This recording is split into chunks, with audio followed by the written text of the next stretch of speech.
Pour le chapitre 2, qui concerne la première partie des suites, on va commencer par définir les suites, voir comment elles sont notées et le mode de génération.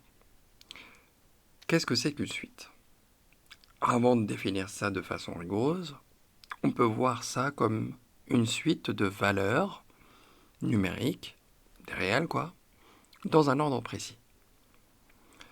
Donc là, si on regarde cette définition qui est donnée ici, une suite numérique est une fonction définie sur n. Donc pour chaque entier naturel, ou à partir d'un certain nombre, on peut commencer à 1, à 2 et ainsi de suite.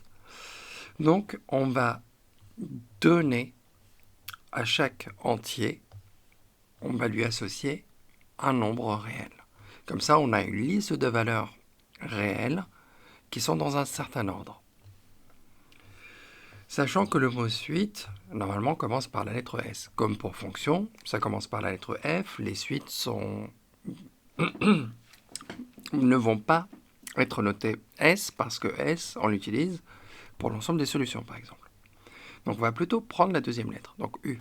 Donc, c'est pour ça qu'on prend U. Les suites U, donc là, on a une suite U. Elle va associer un nombre entier, elle va lui associer un nombre réel. Pour un entier petit n, on va donner donc l'image de petit n qui va être notée U indice U de n. On va appeler ça un indice. D'accord? Donc là, comment on note? Attention, la suite U peut être notée, donc là, U indice n, mais là, entre parenthèses, quand on parle de la suite, parce que si je note U indice n tout simplement, ça c'est juste un terme, et non pas la suite en entier. Donc si je veux parler de la suite, soit je dis U, soit je dis U indice n, entre parenthèses. Et on peut préciser à partir de quel rang elle est définie. Donc là, elle est définie pour tout entier naturel. Ou sinon, je peux dire supérieur ou égal à un certain entier. Ici, je peux commencer à 1 ou à 2.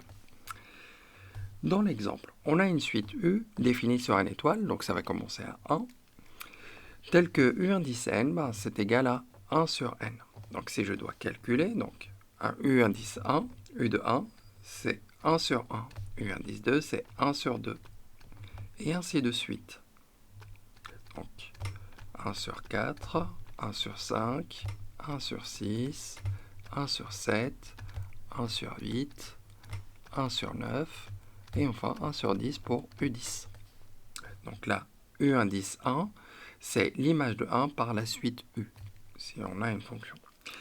Donc là, on a une deuxième suite qui est une suite assez connue, c'est la suite de Fibonacci. On nous donne les deux premières valeurs qui sont toutes les deux égales à 1, et pour avoir la suite, il faut additionner à chaque fois. Pour avoir une valeur, je prends les deux précédentes que j'additionne.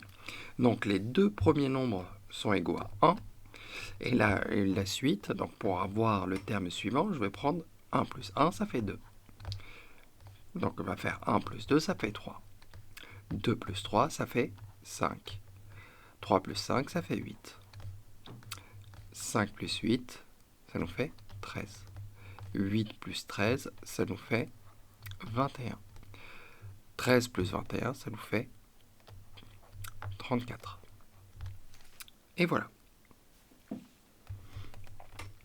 Donc maintenant, on va passer au mode de génération. Il y a deux façons, en tout cas pour cette année, de définir une suite. Une suite, elle peut être définie par une formule explicite. On donne directement une formule donc explicite qui va associer à un indice la fonction qui se cache derrière. Donc la valeur dépend de l'indice. Elle est fonction de l'indice. Donc par exemple, pour la suite U, qu'on a vu tout à l'heure, on a une formule explicite.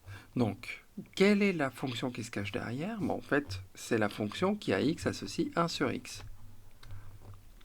Donc x, bien entendu, il faut qu'il soit différent de 0, parce qu'on n'a pas le droit de diviser par 0. Ce qui est bien avec ça, donc ce qu'on voit dans la remarque, c'est qu'on peut calculer la valeur pour n'importe quel indice. U indice 100, c'est égal à 1 sur 100. U indice 500, ça nous fait 1 sur 500. Il y a une autre façon de définir Les suites, comme pour la suite de Fibonacci, c'est ce qu'on appelle défini par récurrence. On donne un lien de récurrence. Qu'est-ce que ça veut dire? Ça veut dire que pour avoir un terme, on va prendre le précédent ou les précédents et on va opérer dessus. Donc là, avec la suite de Fibonacci, on a une suite définie par récurrence d'ordre 2. Ça veut dire qu'un terme va dépendre des deux précédents. Donc là, si j'ai 3 termes, donc là, 3 termes d'une suite, les indices vont se suivre. Donc si n, c'est le plus petit, le suivant, ça va être n plus 1, et celui d'après, c'est n plus 2. Je rajoute à chaque fois 1.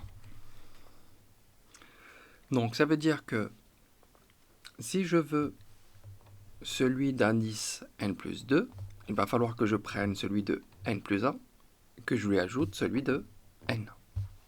Donc là, v indice 2 plus n plus 2 est égal à v indice n plus v indice n plus 1. Et je rappelle que ça, quand n est un nombre entier. Donc si je veux calculer v indice 10, il va falloir déjà calculer v indice 9. Parce que pour calculer v indice 10, il me faut v indice 9 et v indice 8. Mais je n'ai pas v indice 8. Pour calculer v indice 9, il va falloir que je revienne. Donc ça fait v7 plus v8, ça fait 21 plus 34. 21 plus 34, ça fait 55. 21 plus 34, ça nous fait 55. Maintenant, je peux alors calculer v indice 10 en prenant v indice 9 et v indice 8 que j'additionne. Donc ça fait 34 plus 55, ce qui me fait 89. Et voilà, j'ai calculé v indice 10. Le problème avec la définition par récurrence, pour avoir un terme, il me faut tous les précédents. Donc je ne peux pas calculer automatiquement v indice 100 si j'en ai envie, parce qu'il me faut les 99 précédents. Et voilà, donc là, on va voir la représentation graphique. On a une suite W qui est définie par récurrence, puisqu'on a un terme en fonction du précédent.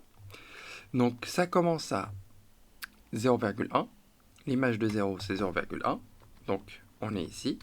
Et à chaque fois que je rajoute 1, donc quand le terme d'après, je rajoute 0,1.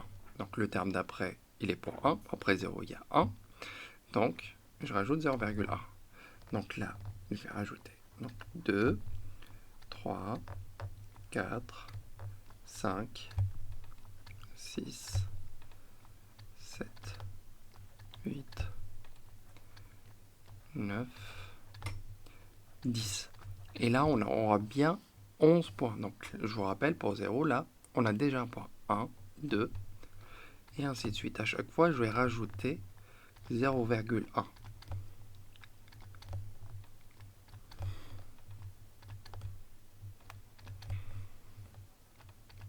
Et voilà. Donc là, on a représenté la suite W, en tout cas, les 11 premiers termes de la suite W. Et on remarque que ces points sont alignés. On verra comment s'appelle ce genre de suite.